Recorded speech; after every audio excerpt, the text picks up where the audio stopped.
We're going to be talking about a very cool epic champion in today's video, but before we get started, I'm curious to hear down in the comments section below how the weather is for you guys wherever you might be situated in the world. Right now, where I'm at here in Canada, we're actually going through a heat wave, which is not what we're known for by any means, but it's like 30 above right now with very high humidity as well. It sucks, but it is what it is. I know there are some places that are hotter, and there's places that are a lot colder right now, so let me know down below what it's like for you guys right now. I'm very curious to hear about that. The champion we are going to be talking about is going to be Vogoth.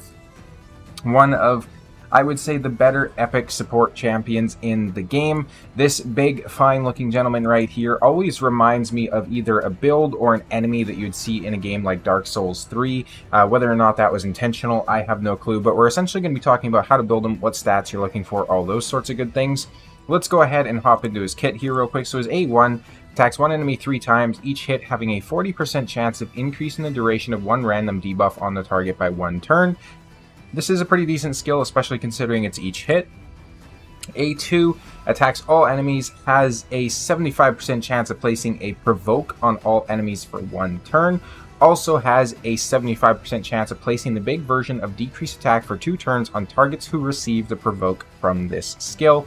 And of course, both of these skills are predicated on HP, so he's doing damage based on HP. That's all there is to his kit for active skills. The rest of them are going to be passives. On his Festering Dynamo, whenever this champion is attacked, heals all allies by 50% of the damage received, only heals by 25% of the damage received from boss attacks, and this champion only receives half of the heal that all other allies receive.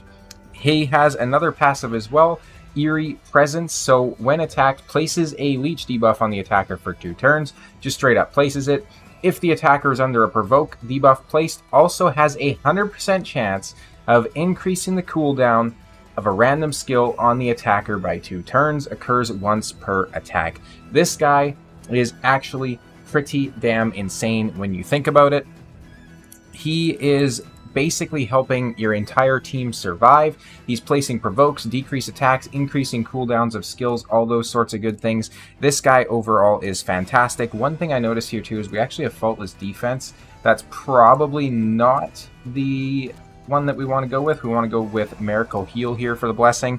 Essentially, I'm going to pop an infographic up on screen right now for how you want to be building this champion. First priority, in my opinion, in almost all builds is going to be HP. He's an HP-based champion. He's soaking up a lot of damage because you're having him heal the rest of your allies based on damage he receives. Now, there's 2 divergent paths that you can choose to build him with once you've got him built out with good HP to start. Path number 1 is the path that I use and the path that I would recommend for Vogoth, which is essentially just having him standing there as a squishy statue, where he's essentially just going to soak up a bunch of damage from your team, output a bunch of other heals, and you pair him up with a reviver or a healer that can keep him alive as well. So essentially, he's just going to keep everybody else topped up while you have a specific champion dedicated to either bringing him back or, of course, keeping him topped up as well. So a notable champion would be somebody like a Godseeker Neri, because she can bring him back with reset cooldowns, an Apothecary because they can do that targeted heal to one ally, and it can be a critical heal as well, right? So any sort of a champion like that, Lady Aerith, those sorts of champions.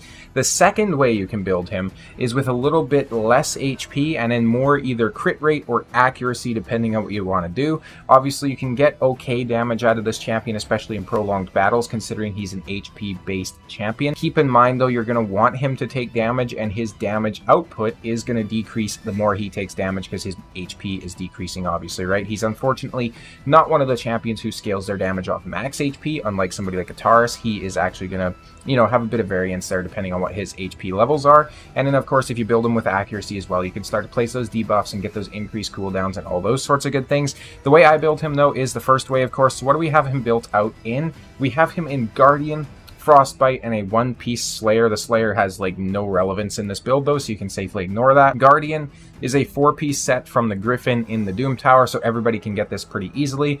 The Wearer absorbs 10% of all damage dealt to ally champions, and they're going to heal by 10% every turn. Damage absorbed is not reduced by defense. Now, another very, very cool set that I like to have on this guy, like I mentioned, is Frostbite. So this is a nice 2-piece set, which you can use to fill out those gaps. And this is going to have a 15% chance to block freeze debuffs and a 10% chance to place freeze debuffs for 1 turn on the attacker. Now, if you didn't know, any sort of set debuffs like this, they are not predicated on accuracy, so our accuracy being at like 150 down here isn't going to affect anything, so it is quite nice, right? So if you're provoking enemy champions, or if we're going in the arena against AoE nukers or those sorts of things, he's going to be very proficient at actually putting out those freezes. Again, he has enough accuracy too to increase those cooldowns if they're under a provoke, and he might add the odd provoke into it here or there as well. When we go to masteries, this is how I have him built out. So I'm coming down the middle defense tree all the way to bulwark, so it decreases the damage all allies receive by 5%. This champion will receive that damage instead. That is of course permanent. But we also have Selfless Defender that decreases the damage an ally receives from the first enemy hit in each round by 20%. This champion receives that damage instead. And then of course for the support tree, we do also have him coming down with all of the heal masteries and all those sorts of good things. Now, if you're building him with crit rate, and if you plan on using him for a bit of damage as well as sustain, I would actually recommend coming down to Giant Slayer, since he does have that triple hit A1. I used him for quite some time inside the Magma Dragon with Giant Slayer, and he was also my provoker for that, and he was very, very proficient at it. You can use him in Bommel as well, obviously, and have multiple Vogoths. You can have a team of like 5 Vogoths and just sustain your way through the fight if you'd like, or you can just solo it with a Lady Annabelle if you have her too, you know, no big deal. Let's go ahead, though, and let's hop over to the blessings. Now, what would I recommend for a blessing? Cruelty. You could place him in Cruelty if you have him high awakened, because he can help to decrease enemies' defense and hit. Of course, he is very good for prolonged battles, so if you have him decreasing that defense over a prolonged battle, that's a very good way to go. Miracle Heal is pretty decent too, has a chance of restoring any destroyed max HP when he heals themselves or an ally, and then the amount of HP is restored to a percentage of the heal. So he has a 50% chance and a 10% overall heal essentially on the awakened one. And apart from that, I would say he's not really going to be too good in any of these other blessings, in all honesty. Emergency heal could be very good too if you put him into like a shield set or something like that. The one thing to keep in mind though is you want the shield to be very small, so maybe like a blood shield accessory or something like that, because if he's taking a lot of damage to a shield, that's not going to trigger his passive. So if you have him with, you know, 1 or 2,000 shield, 1 or 2,000 HP shield, and he gets that popped and he heals himself significantly, takes some damage, and then heals everybody, that would be pretty much perfect. Just make sure you're not building him out in a super high shield team. Otherwise, you're pretty much countering the entire reason to have Vogoth on your team. Let's go ahead and let's head straight into the arena here and see if we can find some teams to fight. Now, in terms of teams that you want to face with a Vogoth, something like this is pretty much perfect, where you have a lot of AoE damage dealers, right? The only kind of finicky part of this is we're going to have to get around UDK, and my Taurus counterattacks are just going to get eaten by him. He doesn't have Stone Skin though, so we'll probably be able to tap him out. You can already see there from the hit on Leorius that Vogoth definitely did take a little bit of damage there, but everybody else on the team stayed nice and full, right? So it's absolutely fantastic. You'll see, again, Vogoth is going to be taking some damage, but basically everybody else on my team stays nice. Stays nice and healthy, and that's essentially the purpose that Vogoth is here to serve. So he's going to make sure that everybody else can survive without issue, even if he manages to go down himself, or if he gets, you know, hit quite a bit, those sorts of things. As you can see, everybody else on the team right now basically full HP. Vogoth is down at half. Let's go ahead and wait for that Wukong to die as well. He does actually sheep my Taurus, which is a bit unfortunate. Now, this particular team is built out essentially to counter any sort of Armand's teams, so we might be able to do it fairly effectively against this team. So essentially Ankara is going to eat the stun from the Armands. Armands is going to attack everybody, obviously, which is going to trigger the Taurus Marichka passive, and then these two we can probably just take out over time as well. Ankara is very nice for eating up any sort of crowd control effects they might be trying to swing your way. As you can see, the sleep doesn't get placed on our Taurus there. She gets taken down. Armands is going to get taken down here as well, and Taurus doesn't get his turn meter stolen, so he's going to get to go fairly soon here too. Leorius comes in and just absolutely demolishes pretty much everybody. He took out Ankara as well as as well as Vogoth. I just said the same champion twice, but you can see that he kept everybody else nice and full as well, and the Armands comes in and hits some Marichka for some reason, gets counterattacked and taken out. So you can see that we've speed farmed essentially. Does it actually tell me the time here?